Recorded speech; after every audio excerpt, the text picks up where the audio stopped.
Welcome back, nerds. We are your hosts this week. I'm Jake. And I am Chad.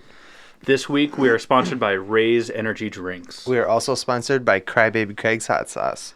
This week, we'll be talking about Obi-Wan Kenobi, now streaming on Disney+. We are also joined this week with Russ Braun. Oh, so cool. We're kind of fanboying out about this one. Such an awesome guy. This is a big one for us. But we'll get into it later. Let's get into it. This is the All Things Nerd podcast. Oh, cheers. I went to cheers the camera because that's how we normally do. I know, right?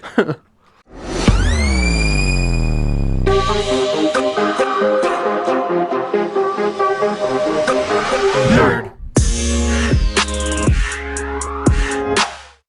Welcome back to the All Things Nerd podcast, your weekly dive into all things nerd. So, Jake, what's up? Oh, well, we're in the same room together. I know, right? Which has been a while. Oh, too long. It's been like 8 months, and that was in a hotel room. Yeah, your dog bit me. I remember. And then got a little steamy. Because he gets turned on by dog bites. It's really weird. Tell him to leave her alone. I moved, which is why we didn't do an episode. Was that last week? Yeah. Yeah. So we are officially back and in the new setup, as you can see. It's set up. It is set up. But yeah, so we're here. It's fun. Chad, what about you? Well, I mean, I helped you move. You did. You were here for it. Yeah, I was here for it. I mean, I kind of had to be. Yeah. You helped me move from Ohio. Yeah. That was way worse. I had to get you out of that shit state, man. Yeah. To this shit state. Yeah, and we had to get you out of that shit apartment to this wonderful house. I was like, that's it. There was a snafu, but it's somewhat handled. Being taken care of at some point in time. But also, during our week off, we watched Morbius. A Oscar nod. Morbius. Oscar nod? Yeah. It got an Oscar nod? No, it did. I was like, wow. Giving up on the Oscars officially. So I got my elbow on the table and I'm like shaking my leg and it's like making everything shake. We watched Morbius. It's not great, Cotton. I sure do like pumpkins, Cotton. It was not a fantastic movie. Yeah. I mean, I went into it with very low expectations because of all the reviews.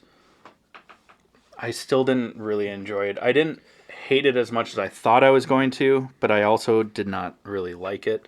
There was some cool parts. There were some cool parts. Like the way that they did the echolocation, especially like throughout the city, looked really cool. Some of the other graphics definitely fell a little short. Well, the weird trails I thought was weird. Yeah. Behind everything. Yeah. I don't know how to explain it. It was like smoke. Like a smoke trail. But whatever color clothing they were wearing is what color the smoke was. But even when Michael Morbius wasn't wearing purple, there was still like purple behind him because that's like his color. But when he was wearing the orange, it was like orange smoke behind it. Oh, it yeah. It was very strange. Yeah. That's about all I got on there. We're following Thumper's rule of thumb here. If you don't have anything nice to say, don't say anything at all. Yeah. If you want to watch it, I mean, it's out now to where you can stream it. Yeah, give it a go. Don't go in with high expectations, and then you might enjoy it a little bit more. Fair. However, something that deserves high expectations that we've been watching, it's not nerdy at all. Well, I mean... It has our current collective man crush. Yeah. If this, again, like Chad said, this isn't a nerdy thing, but we just feel like if you're not watching it, you should probably be watching it. Yeah, absolutely. On Hulu, it's called Under the Banner of Heaven. It stars Andrew Garfield, who was Spider-Man at one point. Yeah, and was also back in the most recent Spider-Man. Yeah.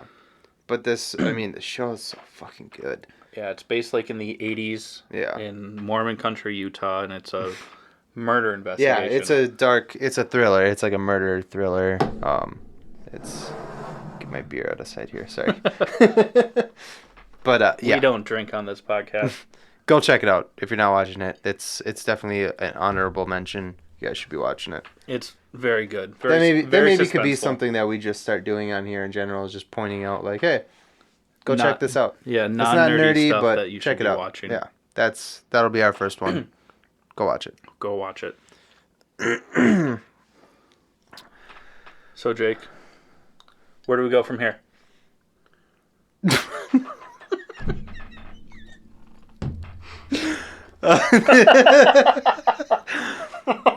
You see, we threw me off because we switched it, which was whatever. It's fine. We're gonna go into sponsor number 1, which is, you better keep this in. We're gonna go to sponsor number 1. Even my spit that I just like spit across the table is. Sponsor number 1 is Raise Energy Drinks. It's a wonderful energy drink with 0 sugar, 0 calories, and 0 crash. They also do some other cool shit. Listen up, we'll tell you more about it. What's up, nerds? I wanted to take a minute and talk to you about Raise Energy, an incredible energy drink that provides max energy with 0 crash. Raise Energy takes a giant leap of faith with instilling a high-quality formula to bring a powerful, yet sustained, energetic experience to help you push your workouts and focus to the next level. Perfect for anyone at any time, empowered by their refresh formula technology, Raise Energy delivers a performance-enhancing energy drink that aids in multiple different categories that include targeted focus, better recovery time, improved clean energy levels, and a boost in stamina and hydration. But most importantly, every can of Raise Energy has absolutely 0 calories, 0 sugar, and 0 carbohydrates to give you a smarter and healthier option. So don't settle for an energy drink that contains more sugar and carbohydrates than you can count. Instead, head over to repsports.com. That's REPPSPORTS.com and use the promo code NERDPODCAST at checkout for 15% off your order. Or if you don't know what you want, go ahead and click the link that's in the description to get a $50 sample pack for free. All you do is you cover the cost of shipping. Again, make sure you use promo code NERDPODCAST at checkout to let them know that we sent you. Welcome back, everyone. This week we have an awesome guest with us. He is known for being one of the artists behind the Boys comic series, has worked on some of your favorite animated Disney films, and so much more. Please welcome Russ Braun. Russ, Thank you so much for joining the show. Cheers. And cheers.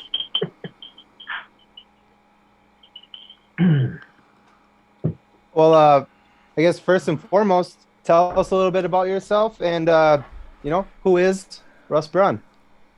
Well, I'm a comic artist. I've been doing it since 1989, so a little over 30 years. And yeah, I started out right out of school. I went to the School of Visual Arts in Manhattan, and one of my teachers was Joe Orlando, who was the vice president up at DC Comics. Really great guy. I'd known him. I'd met him before. He'd written my recommendation to get into school and said, when you're there, make sure to take my class. And so he liked what I did, and he asked me to come up and see if we can get any work from him at DC, and that's when I started out. It was sounds really easy, but you had to work really hard to get noticed. Yeah. So, I got up there and started working for DC right out of school, '89. That's awesome. We did the first project was called Ford Fairlane. It was a movie prequel comic for the Andrew Dice Clay movie, Ford Fairlane. Not a lot of people remember it or know it, but I just basically was on to design the characters and do some research, and they liked my sketches. They ended up using my pencil sketches for the covers, and then the regular artist on the book left halfway through the project. He had a conflict. Jose Delbo was that guy, and so they said, "You want to try penciling?" And I was like, "All right, Joe, I'll give it a try." I just was always positive. I would say to Joe, "Okay, Joe, I'll try it. I'll go for it." You had to kind of try and always say yes. And so we had very short deadline. It was going to be like 2 weeks to get the whole comic done, the next one. And so he called in a favor from a friend, Carmine Infantino, who some of you have heard of. And he Carmine did the rough layouts, and I would get the boards from him and pencil right over them. And we were doing like 3 or 4 pages a day just to get it done. And I was terrified at first because Carmine I'd heard Carmine was really tough and really tough, mean old guy. He's the nicest guy in the world. He was just great to get along with. I got to go see his apartment, his studio at his apartment, just a couple of blocks. This is all in Manhattan, back when the offices were in Manhattan and everybody lived in Manhattan if you were a freelancer. And, so, yeah, Drew Ford Fairlane was inked by Don Heck and Frank Springer. So it was like a who's who of everybody that I grew up with their comic book work from the 60s and 70s, So, yeah, it was a way to start, to say the least. That's amazing. Yeah. So it only got, crazier from there. And I thought, well, this is the way it's going to be. One of the next jobs I had was drawing Batman. With Jose Luis Garcia Lopez inked it. And he's like another great guy, a real mentor to me doing it. I hadn't really known much about the storytelling aspect of comics, aside from reading it. I was so concerned about the drawings being perfect that I couldn't really get the flow of the story as well as I wanted to. A lot of my characters in the panels, they were like aware of the panel borders. I used to say they'd be hunching because the panel border was going to cut them here. And a lot of times I'd get a drawing I really liked, but it was about like this far over from where I wanted it to be. So there was nothing you could do back then. It's already drawn on the board. I used to cut panels out and draw on another piece of paper and tape it in back because everything else on the page was great except that one panel. So, it's all changed a lot now. But yeah, so really early on, all the stuff for DC, I got to work with Jose Luis Garcia Lopez. Denny O'Neil wrote it. I'll just keep name dropping for the beginning of the whole thing. Right after Batman, there was George Perez, War of the Gods, like this big crossover, like when they were just starting to do, multi comic crossovers.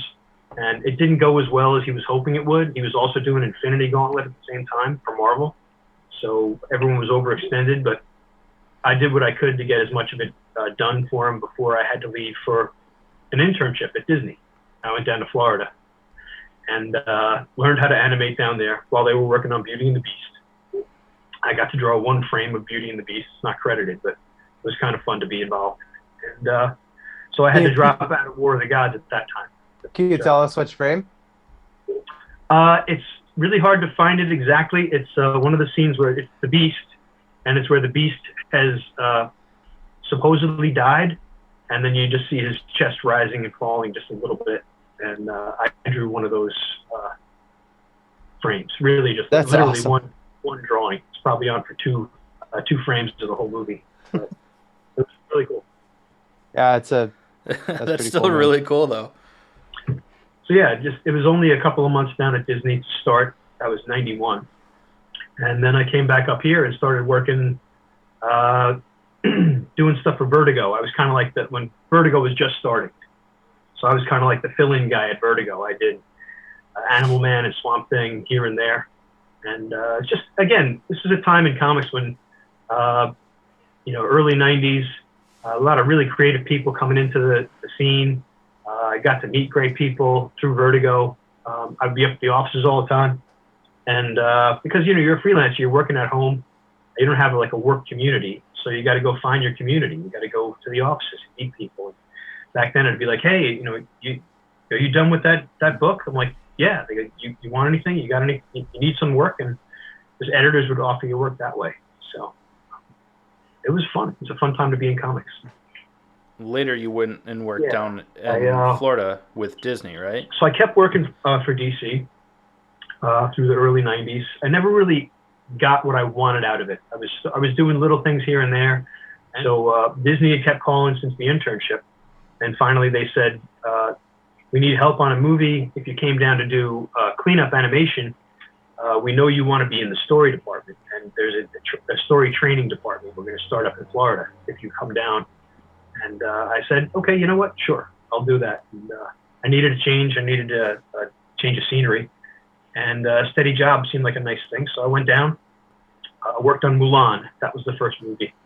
And they were about 30% done with it when I got there.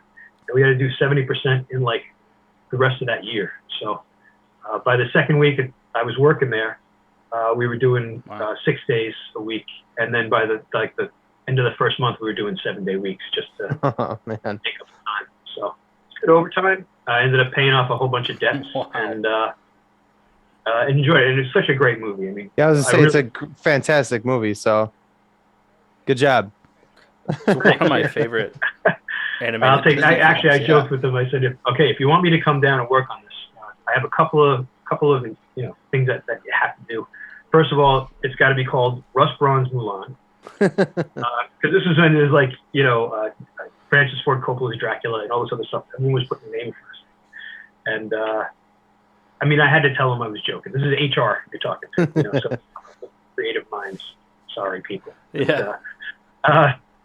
So yeah, but the other thing was that I would go into the story training department as soon as I was, but that never materialized. I ended up down there for about 7 years. Worked on a lot of great movies with a lot of great people. Made some friends for life.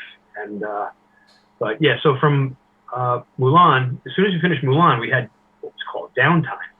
There was no work, but you still got paid as if you were working. And I'm like, as a freelancer, what a great concept. It's kind of like, wait, I didn't draw a page and I got paid for a page. So that didn't last as long as I'd hoped. It would be like, I had only a couple of months, and then they put me on a short film. It was great because I got to draw Goofy. It's like How to Haunt a House with Goofy. Then right from there on to the next project, I worked on everything that came through that studio and never had any more downtime. It was like Mulan, the Goofy short, Tarzan. Ended up drawing like miscellaneous elephants in the background and little apes and crazy stuff like that. But the elephants were like these giant drawings, and the line quality, the line width was something like that thick on some of the elephant's feet. Yeah. Really, it was interesting to do. From there, Emperor's New Groove was also one that we helped on while we were ramping up our own film in Florida, and that was a lot of fun to do too. So I drew Cusco Llama and Yzma when she turned into a cat, the Eartha Kitt. Oh, nice. And so those are some memorable scenes that I got to work on. And then Lilo and Stitch was the next one. That was all Florida's, and that was a really great one to work on. I worked on Jumba, who was the evil scientist who created Stitch, the purple guy with 4 eyes. Yeah. That's awesome. We did a couple other things, small things like Little Match Girl. Ended up being in one of the Fantasias after that. And the final one was Brother Bear. And after Brother Bear, they pretty much shut down the whole studio. I mean, they let half of us go, and then they closed the whole studio down right after that. Everything went digital. Everything went CG. So, which, to be honest, once when Pixar started doing stuff that had so much life and heart to it, that you didn't need the hand in it as much as, early movies didn't have that kind of like life to it that the hand-drawn animation does. Nothing's going to ever beat Pinocchio, and stuff like that.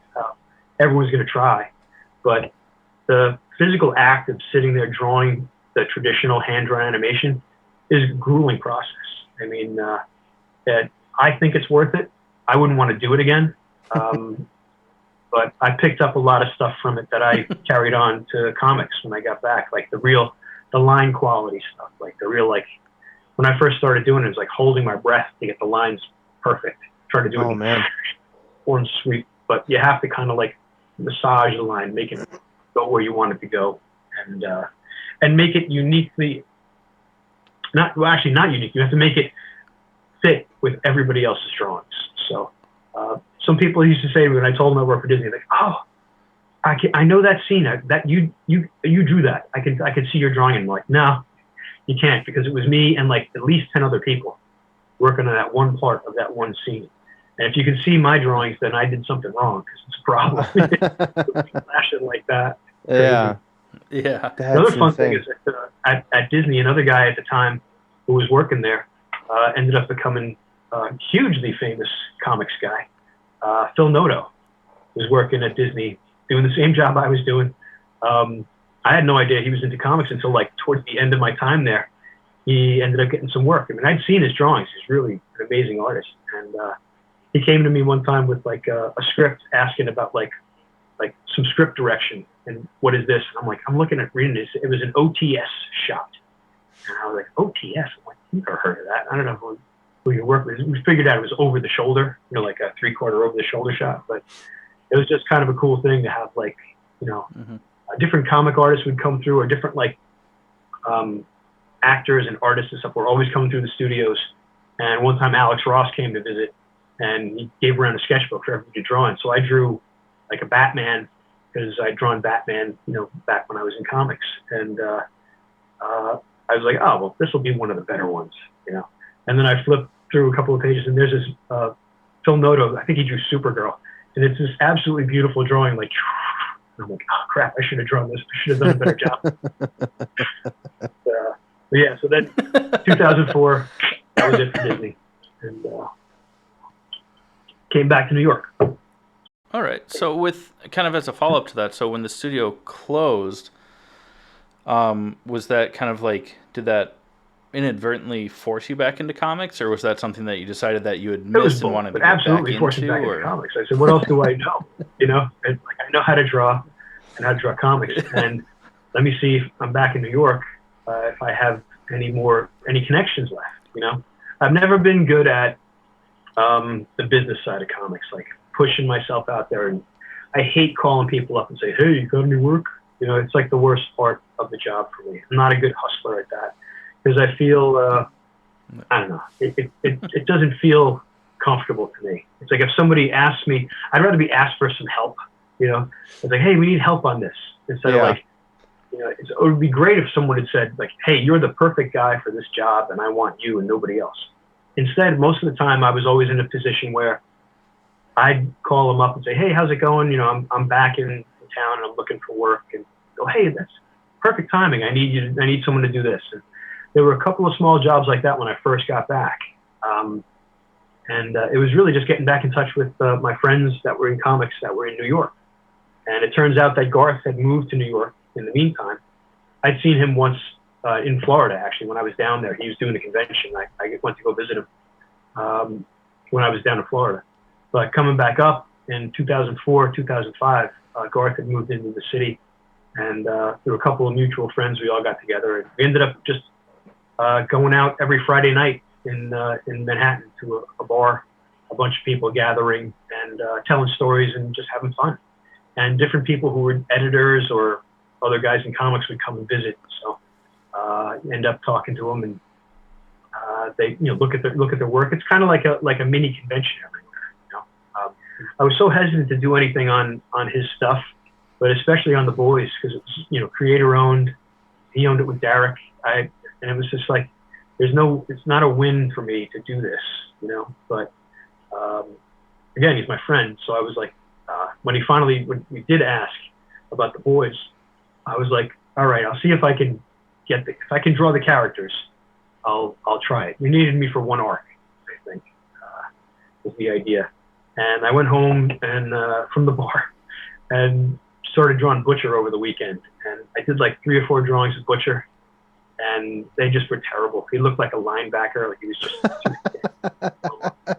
and then I drew like a profile of him, and it felt right. It was like he had this look in his face, like just like a little smirk. He's looking up this way. I'm like, yeah, I've got you. And it's like, this is the character. He's 5 steps ahead of everybody at all times. That little subtle smirk on his face. And as soon as I drew that, I was like, got it. I can do this. So I sent the drawings to Garth. He liked it. And I drew the Believe arc. And because the deadline was crazy at the time. It was just like, I guess, I never knew the whole story behind anything. Derek ended up with other commitments he was doing. He was doing some of his own writing and stuff at the time too. So he was doing other projects and The Boys. And then, it was just, they needed the stuff met on deadlines.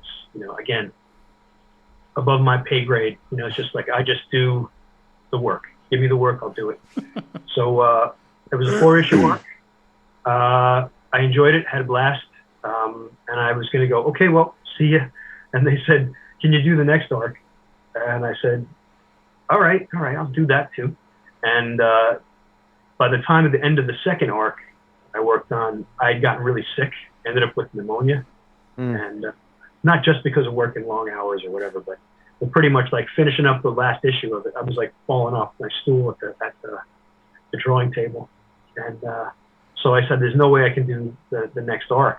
But, and I would always ask, "When is Dara coming back?" And I never knew. It's just kind of like they were happy with what was coming out. Comics in general, art in general, but comics especially, it's a business, and they need product on the shelves. I would love to take like a year to draw every comic to make sure that every aspect, every fingernail is perfect on every character, but you got to get it done. So I want to talk more about the boys. Before I get into the boys, through my, when we interview people, we obviously read about you guys and look you guys up and stuff like that. I'm personally really curious about Jimmy's Bastards. And I'm curious, what can you, because I know it's like it's what's coming out is newer. What can you tell us about it, if anything? Because I thought what I read was very interesting. He's like he's like 007 kind of, right? Yeah. But he's like retired. Like, tell us about that a little bit, if you can. Absolutely. No, so I've worked on a bunch of other projects with Garth after The Boys, even before The Boys. Jimmy's Bastards was the first one that we really got to do a creator-owned project, and it's a James Bond spoof. And it's not giving anything away from the first series that we did. It's in the title, is what the story's about. So it's Jimmy Regent, basically a James Bond character, has been doing his super spy thing for 20 odd years, since he's like, a young man, 18, 19 years old, right? So in that time, he's been sleeping around and dropping babies without really knowing or caring about it. So those babies now are grown, young adults. So you figure in the book, they're probably from between 15, 16 to like 25, 26. And they all get together and think, look, let's go get rid of our deadbeat dad. And so his bastard children come back to do him in. And that's like the plot of the first story. So, it was out of Aftershock Comics. We collected it into a hardcover edition at 9 issues. And it was just a lot of fun. It was just, it's very dark humor, it's not for the faint of heart for sure. I wouldn't say it outboys the boys, but like boys out preacher is preacher was the idea for the boys back in the day. But yeah, Jimmy's Bastards is just like tongue-in-cheek fun. It's an equal opportunity offender. It defends people on both sides of the aisle, and we've gotten some grief from it from reviewers or whatever. But it was just if you have a sense of humor and you want a laugh and a fun comic, fun ride, basically see what happens with James Bond trying to fight off his 200 or so illegitimate children. Oh yeah. Jesus. That sounds amazing. It's just fun, and if you can take it with that, do it. So then we're doing more now. So it's now Jimmy's Little Bastards will be coming out. Okay, that's us. Before we started, so when I was reading about it, I saw Jimmy's Little Bastards, and then before we called you, I was like, oh shoot, I don't want to get this wrong. Is it Jimmy's Bastards or Jimmy's Little Bastards? So you started talking about your experience with the boys a little bit, so I kind of want to switch gears because obviously when this episode airs, it'll be the week that season 3 comes out. So you kind of got into it a little bit, about how you got involved, through Garth and stuff like that. But how?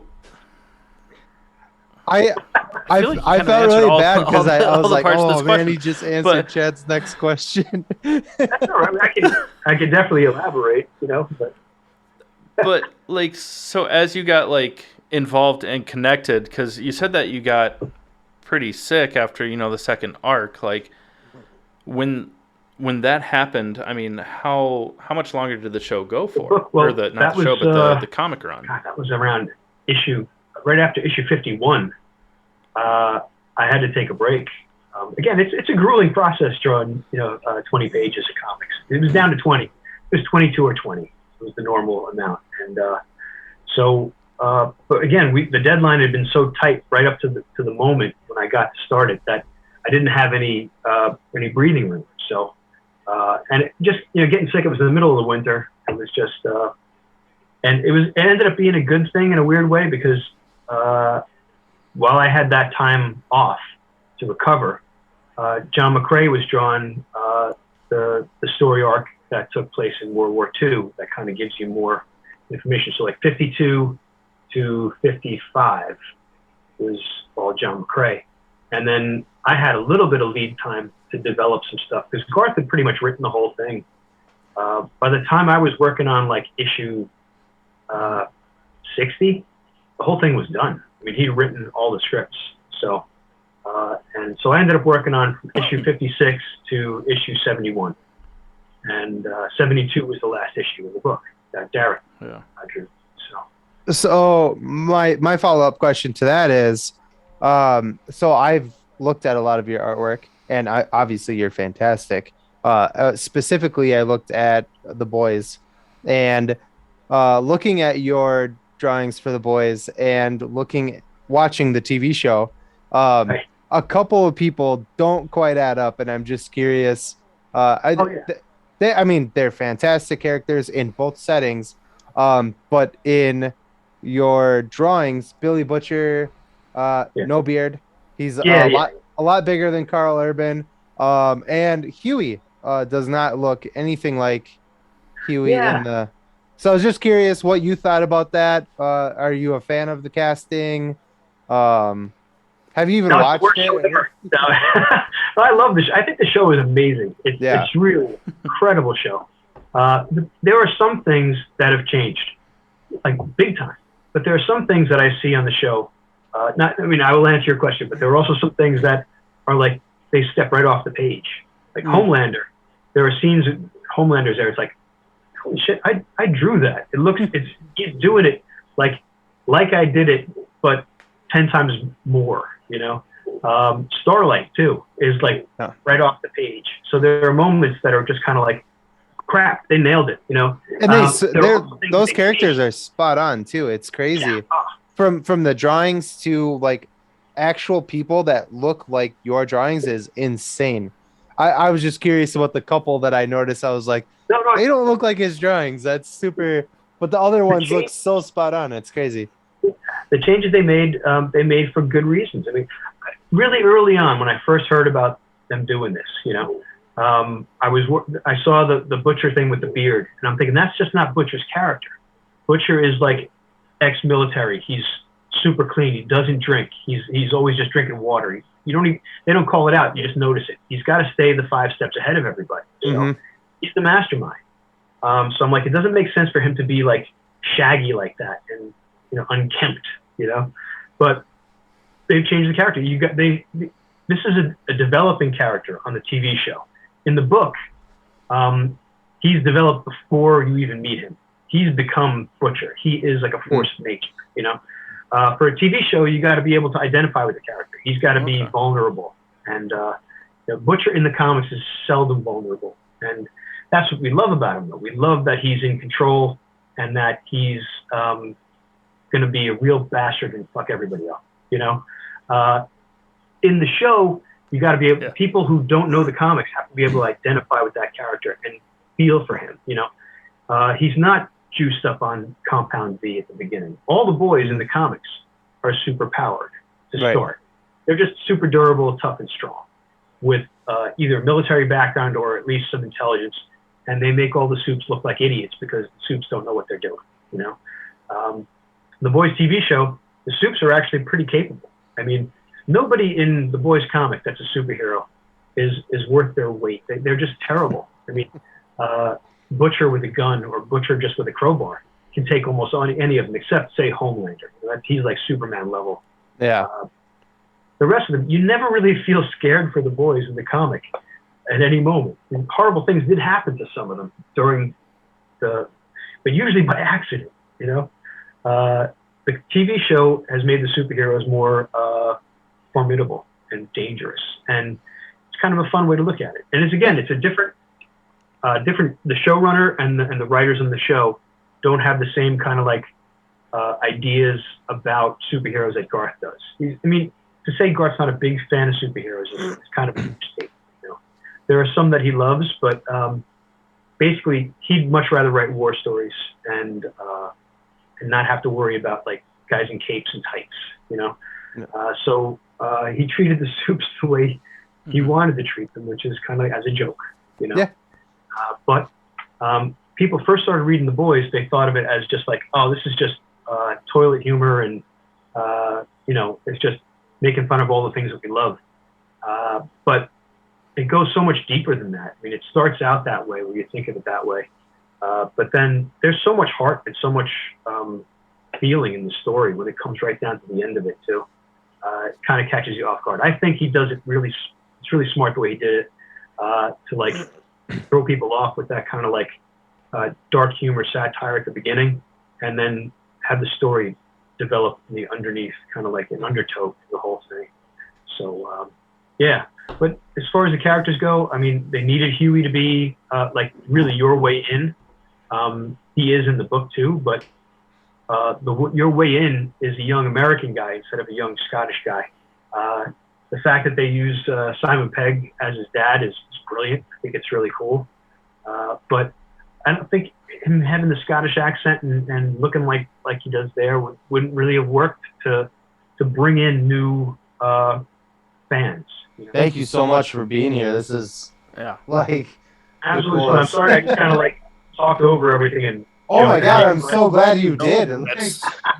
You have more to say than we do on any of these topics. That's why we're asking questions and letting you go with it. That's what we wanted. To make sure that your audience is getting their money's worth as far as information goes. Yeah, absolutely.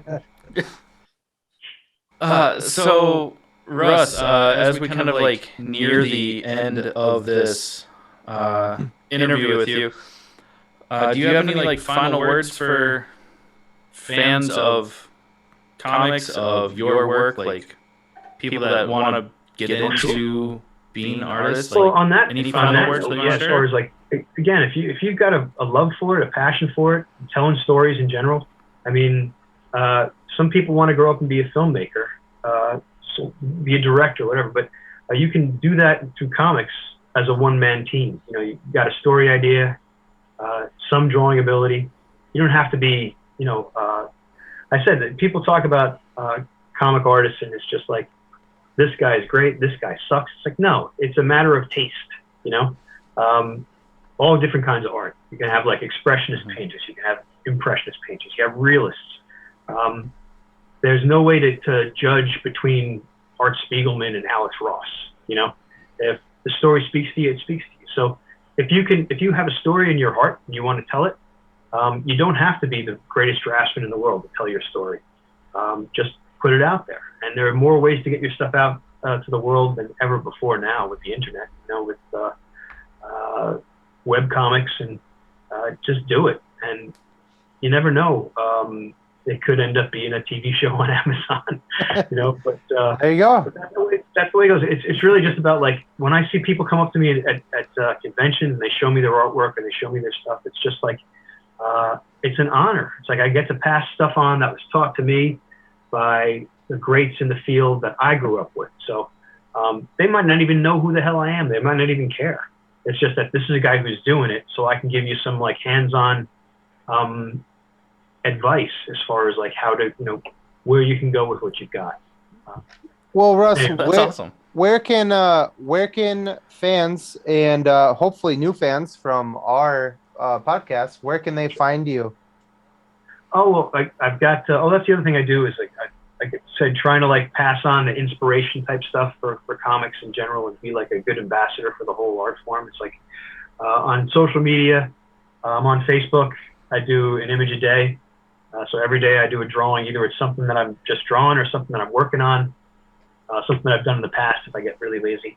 So yeah, Facebook, Instagram, Twitter. It's not hard to find. Just Russ Braun, I think 589, whatever number they gave me. That's awesome. For Facebook and Instagram.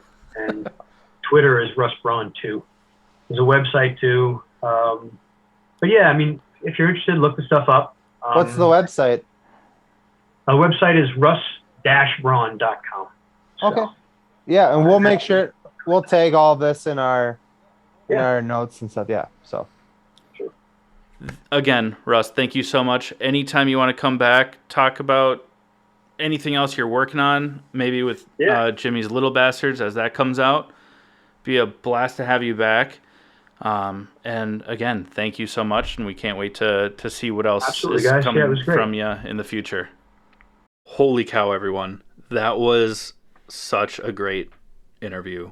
Russ is such a cool guy. that was my favorite interview that we've done thus far. No offense to any of our other interviews. Yeah. I was fanboying. We love doing interviews, but Yeah. he's super cool and just... I mean, the guy animated for Batman Yeah. and the boys.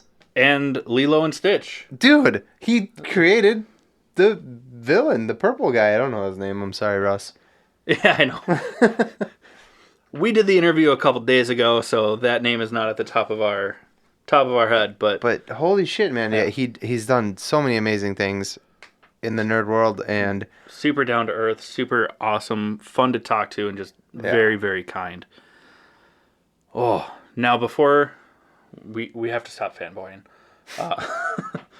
But before we get into talking about Obi-Wan Kenobi on Disney Plus, we do have to tell you about our second sponsor, which is Crybaby Craig's Hot Sauce. It's a fantastic hot sauce. It goes on damn near everything. It's pickled habanero and garlic. Just listen up.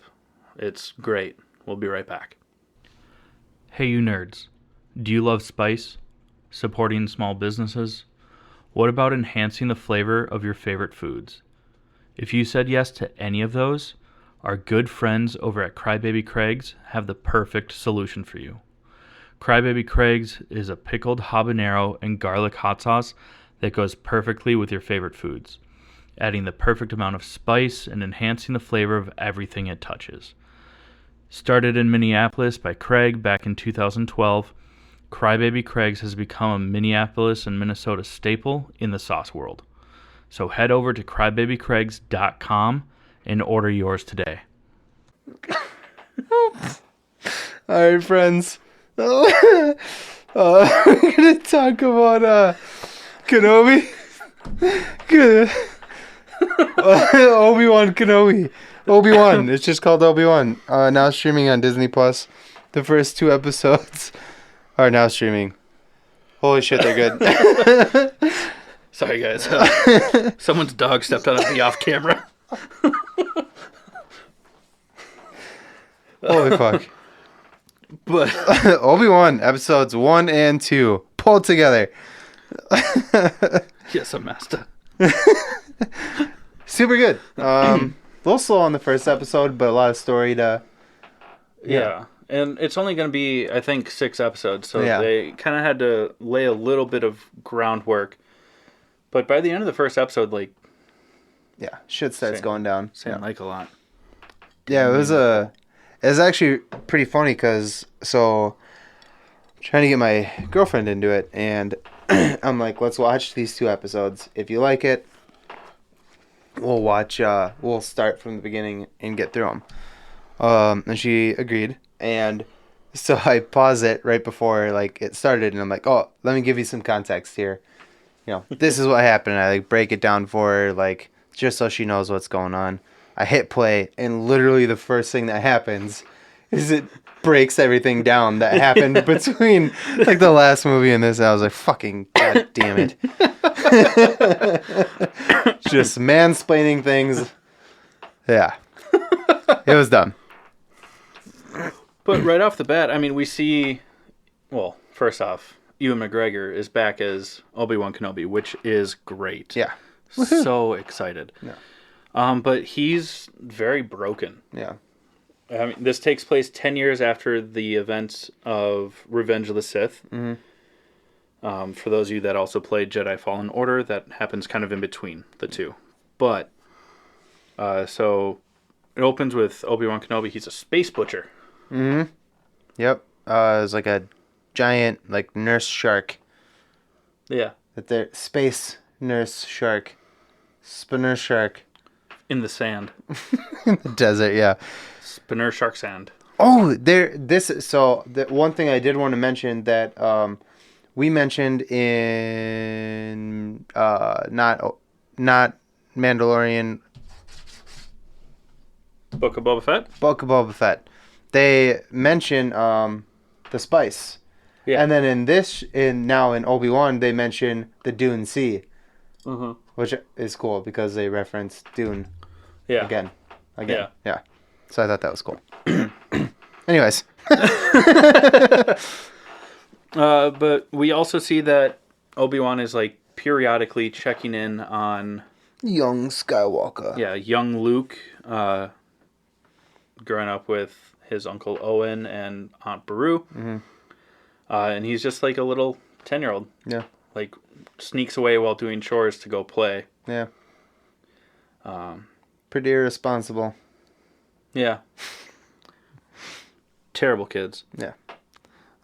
We also get a, I would assume close to the same age, if not the exact same age, Leia. It's You're funny an because idiot. they're twins. Spoiler alert, damn. Also, spoiler alert, damn. Yeah. Oh, man. I saw a lot of people, like, complaining about how, like, tiny the actress playing young Leia is. But literally, she was born in 2012, which makes her 10, which is how old Didn't she should complain be. about it, but we did. Nicole and I both were like, she's tiny for 10. That's crazy. But, like, intellectually, like, she's there. Yeah. Because I know people who are younger than 10 that are like, I don't want to say a mean word. Bigger? Well, I was going to say not intellectually there. Oh, yeah, that's fair. Yeah. Delayed. Delayed sounds. Is that how you spell Leia? No, that's a liar. Well, yeah. But we also get to see that she's a little force sensitive already. She kind of can sense people's thoughts and like emotions, which is cool because in some of the comics and books, which I don't think many of them are still canon anymore, she does start showing that she's force sensitive very young and kind of shuts herself off from it because she doesn't understand, because she's not around Jedis to train her. Yeah. We also get to see the Inquisitorial squad with the Grand Inquisitor, who everyone was complaining that he didn't look as much like the Clone Wars cartoon. It's like, well, yeah, because it's, one, not a cartoon, but he still looks menacing and creepy. And we get to see, like, the second sister and one of the brothers, the seventh brother. Who looked very familiar. And it took some IMDb digging. Yeah, some 10-second digging to find out that it's Han from Fast and the Furious. You know, but they're not Inquisitors. They're family. All right, that was dumb. It was funnier. It was funny. It doesn't seem funny anymore. It's still funny. Nobody gets anything right now. I like how you spelled out. You like the music note? You like the music note at the end? Oh, guys. Can you tell that we're excited to be back in the same room again? Holy shit. Before we get to that, let's talk about... well, first off, young Leia gets kidnapped at the end of episode 1. And that's what kind of gets Obi-Wan off of Tatooine, is that Senator Organa goes to him and is like... Reprised. Yeah. Role reprised, yeah. Yep, same actor. Jimmy Smits. Is that his name? Yep. Okay. So he's back, which is awesome. The only person that is not back, because we didn't really see her in the prequels, was the lady that plays his wife, that plays Mrs. Organa. Because before it was just kind of like an extra, had no lines, had 3 seconds of holding a baby, and then it zoomed in on the baby, and that was it. So, but the actress that plays her is very compelling as well, as trying to like understand that she's raising a child, but also their stature as an important family. Yep. But episode 2, we get to see kind of like the... I'm not going to make that comparison. It's a very slummy planet. It looks like Coruscant, where it's just like one giant city, but it's one giant crap hole city. Again, not going to make the comparison. What was the comparison? I was going to say just one big Detroit. Oh. I like it. Sorry, Detroit. Kind of, not really do better. Yeah, and Flea from Red Hot Chili Peppers. Yeah. Is the kidnapper, one of the kidnappers. Which is cool. Yeah. To like see him pop up. Especially because like 2 weeks ago I learned that he did the voice of Donnie in the Wild Thornberries. You know, the kid that... like that's Flea. Yeah. And now he's actually like acting. What was he? He was in something. Was it True Romance? I don't know. I Whatever. threw my phone on the floor earlier. Makes sense. Otherwise, I would check. But we find out that supposedly there's a Jedi hiding out in this city that's helping Force-sensitive kids or just refugees escape the slums. Basically, what's going on right now is they're trying to find any Jedi kids and kill them, or Jedi in general, and kill them, or turn them to become Inquisitors for the dark side for the Empire. And our boy Kumail Nanjiani is in it. It's awesome. He's a fake Jedi. He's faking as a Jedi by using magnets and like remote controls in his gloves, so it looks like he's using the Force to like close windows and stuff like that. Yeah, it's cool. Uses a magnet to like pull a microphone into his hand or a communicator. Yeah, it is pretty funny. Yeah. But he seems like a pretty solid character. I hope we get to see more of him. I hope we get to see more of him, but he also seems like, even though he's being kind of like a douche, and like sneaky and just lying to people, like he's doing it to help people. Yeah, which is cool. It's a good dynamic to have for an interesting character, because then we get to see where it goes. Yeah. Go ahead. Well, you take it. And then from there, Kumail basically is there to help Obi-Wan and Leia get off of this planet. So Obi-Wan tracks Leia to the system so that he can rescue her. She's very skeptical of him. And then she sees like the wanted poster for Obi-Wan and runs away. And they're being chased and shot at, and she eventually trips and falls off She jumps. She jumps. She thinks that she can make it. She can't. It's kind of like Spider-Man 2 with Toby. I'm back! My back! It's that. But as she's falling, Obi-Wan like reaches for her. She's still falling. And this is kind of when he opens himself back up to the Force to catch her. Yep. And then from there, Leia now trusts him because she didn't even think he was a real Jedi. Yeah. And it was cool. It was cool. Oh, you wanna go from there? Yeah. So the big cliffhanger-ish. Oh, yeah. Is so one of the Inquisitors, or what was her name? What she was her is name? Sister number two. Yeah. She basically tells Obi-Wan, Ben, if you will, that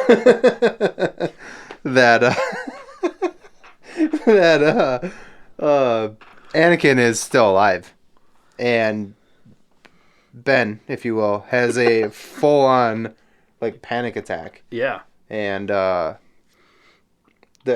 what's cool is I didn't think that we were gonna see right away at least Hayden Christensen at all in the first couple episodes, let alone unmasked. Yeah. In the second episode. And he's in a bacta tank, so like he's fully scarred, has like the face mask on so he can breathe, and you hear like the Didn't it remind you of just going way off topic here. Didn't it remind you of Lex Luthor in Smallville after a little? Yeah, like when anyways. back to it. That's a good reference, though. Smallville. Watch it. Even though that came out after episode 3, so I mean, they probably took it from Star Wars. Who probably took it from Dune? It was a cool scene, and what really grinds my gears, it was just so expensive, but he was there when we were at Comic-Con. I know. The line was ungodly. Yeah, it was easily 3 times longer than David Harbour's. And it was like also like 3 times as expensive. And that doesn't mean that we settled for David Harbour, even though we did give him a shirt and he didn't represent us on his Instagram. Yeah. The people at Comic-Con probably took it from him. They took it from him in front of our faces. But we had hopes that he would get it back. Yeah. He didn't. I don't think they probably went in the trash. Damn them. It's like $20. But yeah, the show is fantastic so far. We're only 2 episodes in. And it comes out on Fridays, so once this episode comes out on Wednesday, you'll have a couple of days to get caught up if you haven't watched it yet. Oh yeah, spoiler alert. We kind of got there at the beginning where I was like, when you're like, they're twins, I was like, what? Spoiler alert. By the way, spoiler alert. Oh, fuck. Yeah, it's new to being back in the same room again. We'll get back in the swing of it. But yeah, guys, it's super great. I know it's not as action-packed or what everyone in the world wanted. I think it's going to get there, though. But it's so good. It's going to get there, though. Yeah. And also, we see that, because in episode 3, Obi-Wan, like, shoots General Grievous, and he's like, blasters are so uncivilized. And, like, now he carries a gun. Mm-hmm. He's just gone. I mean, he moved to the desert of Texas and fully adopted it. Eating raw red meat and carrying a gun. Sorry. Not going to go there. Keep going. Not going to do it. I could. Don't do it. I'm not going to. All right, guys. We're going to go ahead and close out this episode. You guys know the spiel. Go check us out on Patreon. We got giveaways, extra bullshit, in between the scenes stuff where we're joking about stuff that we don't air. Plus the full, like if you enjoyed the interview with Russ this week, on our Patreon there'll be the full unedited episode or interview. Same thing, I guess. So that'll all be there. Pay attention to our Instagram in the coming week or so, because we're going to announce our next live stream where we will be doing the Hot Ones Challenge. I should have pulled the box out for it. Too late now. That's fine. We have we're going to be doing the Hot Ones Challenge. Literally right there, but I'm not getting up. But we'll also include some Crybaby Craig's hot sauce so you guys can kind of see. If you're still on the fence and haven't tried our hot sauce yet, shame on you, but you'll get to kind of know where it lines up in the terms of spice. We're also going to have a guest for the Hot Ones Challenge. Yeah. My girlfriend. So she's going to be joining us. Yeah. We'll see which one wimps out first, me or her. Or me. Or you. You'll just get the hiccups. I get the hiccups, Then you'll come back and be like, ready for this. Ah! And I'll be like, wow, was this ketchup? It's really hot. Just kidding. I love spicy food, but I will die. It's going to be bad. It's going to hurt. Anyways, we love you guys. Show us some support if you guys like what we're doing, so we can keep doing it. Yeah. And we'll see you guys next week. This has been the All Things Nerd Podcast. Tink.